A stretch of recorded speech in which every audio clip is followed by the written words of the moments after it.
ఇంకా కష్టపడి నేర్చుకుంటే మరి మంచి భవిష్యత్తు ఉంటుంది, మంచి పేరు తెచ్చుకోగలడు. ఆయనకు ఆ భక్తి ఆ విశ్వాసం ఉంది కాబట్టి ఆ కోర్సు నేర్చుకున్నాడు, మంచిది. అలాగే మరి ఆయనకున్న ఆ గురువు గారిని బట్టి ఇందాక చెప్పాడు మాకు శ్రీనివాసరావు గారు 10 ఏళ్ళ పడి తెలిసారు.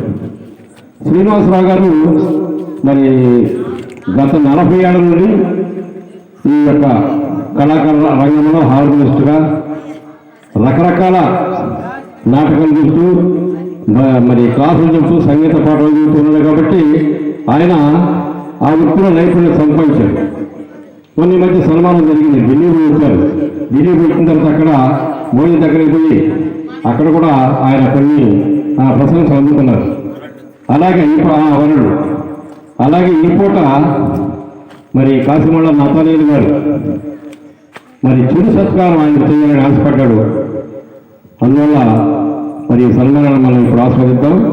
ఆ సన్మానం అయిన తర్వాత ఆ సన్మానం గ్రహీత 2 మాటలు చెబితే దాన్ని సభలో ముగించేద్దాం. కానీ నతానేలు గారు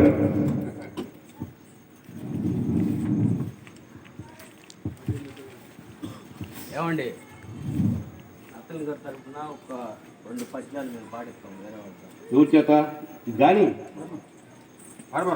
పాడేది ఎవరు వేరే వాడా? శ్రీనివాసరావు. అవును కానీ కార్యక్రమం కానీ పాడమని తమ్ముడు పాడమని